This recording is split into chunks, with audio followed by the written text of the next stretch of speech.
വേദിയിലിരിക്കുന്നവരെക്കാൾ കഴിവുള്ളവരായിരിക്കും ഒരു പക്ഷേ ഈ കേൾക്കുന്നത്. ഈ ഭാഗത്തുനിന്ന് അഷ്റഫുൽ ഖൽഖ് സല്ലല്ലാഹു അലൈഹി വസല്ലം തങ്ങളുടെ ജന്മദിനം ആഘോഷിക്കൽ, അഷ്റഫുൽ ഖൽഖ് ജനിച്ചത്, മുഹമ്മദ് നബി ജനിച്ചത് സന്തോഷിക്കാൻ പാടില്ല എന്ന് തലക്ക് ശരാശരി ബുദ്ധിയുള്ള ഒരു മനുഷ്യന് ലോകത്ത് പറയാൻ കഴിയുമോ സുഹൃത്തെ? ഞാൻ അദ്ദേഹത്തെ ബഹുമാനിക്കുന്നു. പക്ഷേ ഇവിടെ പറയേണ്ടത് തെളിവാണ്. അദ്ദേഹം ചോദിച്ചു, ആവർത്തിച്ച് ഞങ്ങളുടെ ചോദ്യാവസരം മുഴുവനും ചോദിച്ചു. വിശുദ്ധ ഖുർആനിൽ നിന്ന് ഒരു ആയത്ത് ഉദ്ധരിക്കാമോ എന്ന് ചോദിച്ചപ്പോൾ അദ്ദേഹം പറയുന്നു, അൽയൗമ അക്മൽതു ലക്കും ദീനുക്കും. ഏത് വ്യാഖ്യാതാവാണ് അതിന്റെ വ്യാഖ്യാനത്തിൽ നബിദിനാഘോഷം പാടില്ല എന്ന് പറഞ്ഞത്? ലോകത്ത് അഷ്റഫുൽ ഖൽഖ് സല്ലല്ലാഹു അലൈഹി വസല്ലം മുതൽക്ക് ഇന്ന് ഈ നേരം സംസാരിക്കുന്നത് വരെ ലോകത്ത് തലക്ക് ബുദ്ധിയും ബലവുമുള്ള ഒരൊറ്റ പണ്ഡിതൻ ഖുർആൻ കൊണ്ടോ ഹദീസ് കൊണ്ടോ നബിദിനാഘോഷം ബിദ്അത്താണെന്ന് തെളിയിച്ചിട്ടില്ല.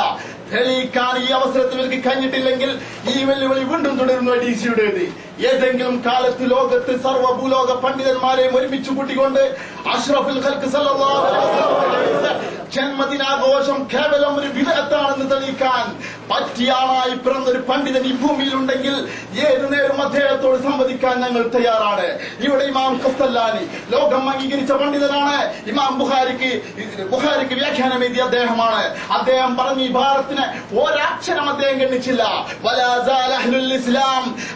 ഇസ്ലാം സഹാബത്തടക്കം നബി സല്ലല്ലാഹു അലൈഹി വസല്ലം തങ്ങളുടെ ജന്മദിനം ആഘോഷിച്ചു. എങ്ങനെയാണ് ആഘോഷിച്ചത്? അന്നത്തെ കാലം എസി റൂമില്ല, കൂളറില്ല സുഹൃത്തുക്കളെ. അന്ന് ഏറ്റവും ബുദ്ധിമുട്ട് സൂര്യൻ അതിന്റെ തീ തുപ്പുമ്പോൾ മരുഭൂമിയിൽ നിന്ന് ആ തീനെ വീണ്ടും നിർഗളിക്കുന്ന ആ മണലാരുണ്യത്തിൽ വെച്ചുകൊണ്ട് റസൂൽ പറഞ്ഞു, തിങ്കളാഴ്ച നിങ്ങൾ നോമ്പ് നോൽക്കണമെന്ന് ചോദിച്ചപ്പോൾ പരിശുദ്ധ റംസാനിൽ 30 ദിവസം നോമ്പ് പിടിക്കുന്ന മുസൽമാൻ ചോദിച്ചു, എന്തിനാണ് നബിയെ ഞങ്ങൾ ഇനിയും നോമ്പ് പിടിക്കുന്നത്?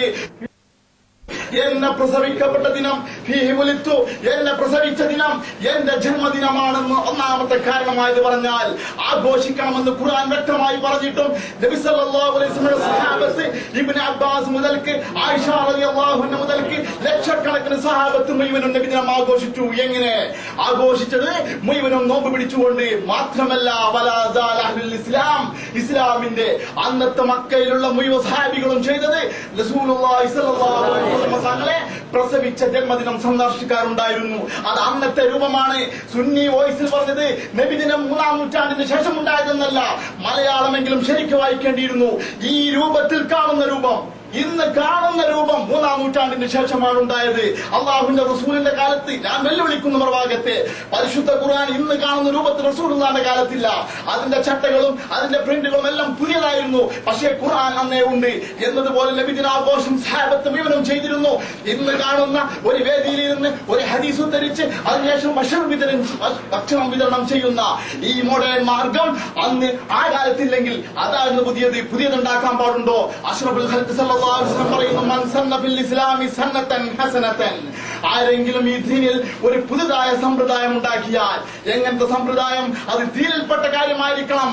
അങ്ങനത്തെ കാര്യം മൻ സന്ന ഫിൽ ഇസ്ലാമി സന്നതൻ ഹസനതൻ സുന്നതൻ ഹസനതൻ വലഹു അജ്റു മൻ അമില ബിഹാ.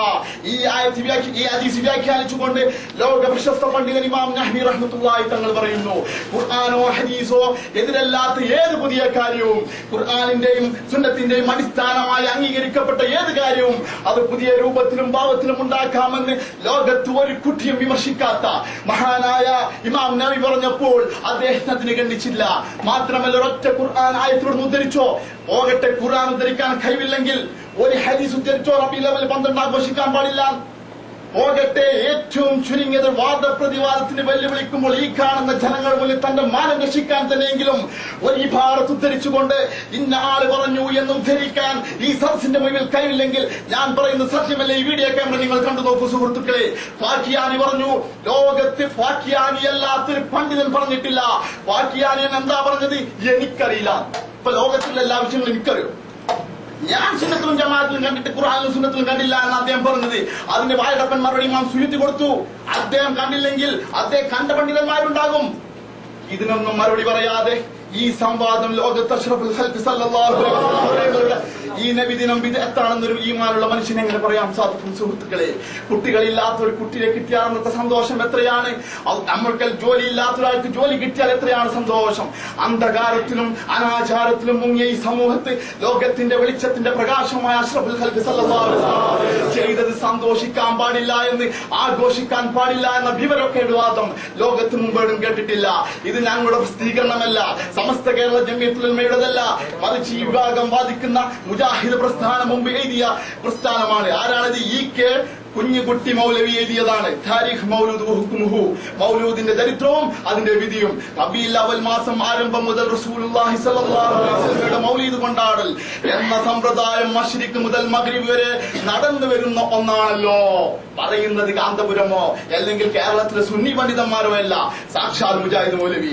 ഇത് വരുന്ന സമ്പ്രദായമാണല്ലോ, മശ്രിഖ് മുതൽ മഗ്രിബ് വരെ നടന്നു വരുന്ന ഒന്നാണല്ലോ. മുസ്ലിമീങ്ങൾ താമസിച്ചു വരുന്ന ഏതെങ്കിലും ഒരു രാജ്യത്ത് ഈ ആചാരം ഇല്ലെന്ന് പറയുവാൻ സാധിക്കുകയില്ല. മറുപടി എന്തെങ്കിലും പറയട്ടെ. എന്നാൽ ഇങ്ങനെ ചെയ്തു വരുന്നത് നമ്മുടെ മുഹമ്മദ് നബി സല്ലല്ലാഹു അലൈഹി വസല്ലം പൂജാതനായിട്ടുള്ള ഈ മാസത്തിലാകയാൽ അതിന്റെ ഓരോ മക്കായും പ്രധാനവും അത് നല്ല കാര്യമാണ്, തന്റെ ആവശ്യങ്ങൾ നേടുന്ന കാര്യങ്ങളാണ് എന്ന് ഞങ്ങളാരും സുന്നി പണ്ഡിതന്മാര് പറഞ്ഞതല്ല. അന്നത്തെ മൗലവിമാരത് നല്ല കാര്യമാണെന്ന് പറഞ്ഞപ്പോൾ ഇപ്പത്തെ മൗലവിമാരത് വിദഗ്ധാണെന്ന് പറയാൻ ജിബ്രീൽ ഇറങ്ങിയോ? ഞങ്ങൾക്ക് വ്യക്തമാക്കി തരേണ്ടതാണിത്. ഇങ്ങനെയുള്ളൊരു ഇനി നൂറുകണക്കിന് അവർ പ്രസിദ്ധീകരിച്ച പ്രസിദ്ധീകരണങ്ങൾ നബിദിനാഘോഷമോ ഇന്നത്തെ ഇവിടെയുള്ള ജീവിച്ചിരിപ്പോൾ ഇന്നത്തെ അറബി പണ്ഡിതന്മാരെ എഴുതിയ നബിദിനാഘോഷത്തെ സംബന്ധിച്ച് പത്രത്തിൽ മാസിക എന്തിനാണെല്ലാം ഉദ്ധരിക്കുന്നത്? ഇനി നോക്കൂ, ആദ്യമാരാ മൗലൂദ് കഴിച്ച മുദഫർ രാജാവ് എന്നല്ല ഇയാൾ പഠിക്കേണ്ടിയിരിക്കുന്നു. ആദ്യമായി മൗലൂദ് ആഘോഷിച്ചത് അന്ന് ഗസയിൽ, നമ്മളെല്ലാം മക്കത്ത് പോയാൽ കാണാം, ഇന്നും റസൂലുള്ളാഹി സ്വല്ലല്ലാഹു അലൈഹി വസല്ലം ആഘോഷിച്ചിട്ടില്ല. അന്ന് മക്കയിലുള്ള മുഅ്മിനീൻ റസൂലുള്ളാഹി പ്രസവിച്ചപ്പോ സുന്നികളോ സഹാബത്തോ ഒന്നും ആഘോഷിക്കാറില്ലായിരുന്നു. ലോകത്ത് ആദ്യമായി നബിദിനം ആഘോഷിച്ചത് അല്ലാഹു സുബ്ഹാനഹു വ തആലയാണ്. ആമിന ബീവി മുഹമ്മദ് മുസ്തഫ സല്ലല്ലാഹു അലൈഹി വസല്ലം കുട്ടി പ്രസവിച്ചപ്പോൾ കഅബയിലുള്ള 300 ചില്ലാനം ബിംബങ്ങൾ തലകുത്തി വീണു എന്ന് പറയുന്നത് ഈ വിനീതനായ അബൂബക്കറല്ല, മറിച്ച് മുജാഹിദ് പ്രസ്ഥാനത്തിന്റെ അജയ്യനായ നേതാവെന്ന് അവർ വധിക്കപ്പെടുന്ന മഹാനായ ചരിത്ര പണ്ഡിതൻ ഇബ്നു കസീർ തന്റെ ബിദായ വ നിഹായയിൽ പറയുന്നു, മക്കയുടെ പ്രശാന്ത പ്രദേശങ്ങളിൽ തലകുത്തി ആരാധിച്ചിരുന്ന ബിംബങ്ങൾ അള്ളാഹുവിന്റെ റസൂല് ജനിച്ചെന്ന് തലകുത്തി വീണു. സാവതടാകം പറ്റിപ്പോയി. കൈസ്ര കോട്ടയുടെ 16ഓളം കഷ്ണങ്ങൾ പൊട്ടിത്തെറിച്ചു പോയി. ഞാൻ ഈ യസരത്തിൽ ചോദിക്കുന്നു, എന്തുകൊണ്ട് അള്ളാഹു സുബ്ഹാനഹു വ തആല കഅബയിലെ ബിംബങ്ങളെ പൊളിച്ചു വീഴാൻ തള്ളിടാൻ ഈ റബീഉൽ അവൽ 12 തെരഞ്ഞെടുത്തു? എന്തുകൊണ്ട് സാവതടാകം പറ്റിപ്പോകാൻ റബീഉൽ അവൽ 12 തെരഞ്ഞെടുത്തു? എന്തുകൊണ്ട് കിസ്രയുടെ 16 കഷ്ണങ്ങൾ പൊട്ടിത്തെറിക്കാൻ റബീഉൽ അവൽ 12 തെരഞ്ഞെടുത്തു? എന്തുകൊണ്ട് 1000 കൊല്ലം ദീനാധാരിച്ചിരുന്ന ആരാധകരുടെ തീകെട്ട് പോകാൻ ഈ റബീഉൽ അവൽ 12 തെരഞ്ഞെടുത്തു എന്നൊന്നും മറുപടി പറയണം. ഞാൻ മനസ്സിലാക്കുന്നു മാന്യ സുഹൃത്തുക്കളെ, ആരെങ്കിലും എന്തെങ്കിലും പ്രസംഗിച്ചാൽ പോരാ, ചോദ്യങ്ങൾക്ക് മറുപടി പറയണമെങ്കിൽ പഠിച്ചിട്ട് വരണം. അല്ലെങ്കിൽ അതിന് കഴിയുന്നില്ലെങ്കിൽ ഇനിയും അവസരം തരും. അഷ്റഫുൽ ഖൽഖ് സല്ലല്ലാഹു അലൈഹി വസല്ലം ജന്മദിനാഘോഷം ഏത് പണ്ഡിതൻ പറഞ്ഞാലും അത് ബിദ്അത്താണെന്ന് പറഞ്ഞ അദ്ദേഹം ബിദ്അത്തിന്റെ കേവലം നിർവചനം പോലും പറഞ്ഞില്ല. ബിദ്അത്താണെന്ന് വാദിച്ച അദ്ദേഹം ബിദ്അത്തിന്റെ കേവലം നിർവചനം പോലും പറഞ്ഞില്ല. ഇബ്നു തൈമിയുടെ ഇഖ്തിദാഉ സിറാത്തുൽ മുസ്തഖീം ബിദ്അത്തിന്റെ നിർവചനം പറഞ്ഞപ്പോൾ അത് ഉദ്ധരിക്കാൻ പോലും അദ്ദേഹം തയ്യാറായില്ല. ഞങ്ങളിവിടെ ഡസൻ കണക്കിന് ആയത്തും ഹദീസ് ഉദ്ധരിച്ചപ്പോൾ ആ ആയത്ത് ശരിയല്ല, ഇന്ന വ്യാഖ്യാതവൻ അംഗീകരിച്ചിട്ടില്ലെന്ന് പറയാൻ മറുപക്ഷം തയ്യാറായില്ല. ഞാൻ ചോദിക്കുന്നതിലൊക്കെ മറുപടി പറയണം. ഞങ്ങൾക്ക് പറയാനുള്ള തെളിവിന്റെ കാൽഭാഗം പോലും ഞങ്ങൾ പറഞ്ഞിട്ടില്ല. 2000 ജിദ്ദയിൽ വെച്ചൊരു സംവാദം ഉണ്ടായിരുന്നു ഇതിനത്തിന്റെ. അന്ന് ഞാൻ ചോദിച്ചൊരു ചോദ്യം ഉണ്ടായിരുന്നു, എന്താണ് മൗലവി ബിദ്അത്തിന്റെ സാങ്കേതിക നിർവചനം? ആവർത്തിച്ച് ചോദിച്ചിട്ട് മറുപടി പറഞ്ഞില്ല. ഇന്ന് അദ്ദേഹം ബിദ്അത്താണെന്ന് പറഞ്ഞ നബിദിനാഘോഷം എന്താണ്? പരിശുദ്ധ ഖുർആൻ ഈ രൂപത്തിലുള്ള ബിദ്അത്തല്ല, ഭാഷാപരമായ ബിദ്അത്താണ്, സാങ്കേതികമായ ബിദ്അത്തല്ല. സുഹൃത്തുക്കളെ, വാശിയല്ല. അതുകൊണ്ട് സത്യം മനസ്സിലാക്കണമെന്ന് വിനയത്തിൽ അപേക്ഷിക്കുന്നു. അല്ലാഹു സുബ്ഹാനഹു വ തആല നമ്മെ എല്ലാം സത്യം മനസ്സിലാക്കി നല്ല വിഭാഗങ്ങളിൽ അല്ലാഹു ഉൾപ്പെടുത്തുമാറാവട്ടെ.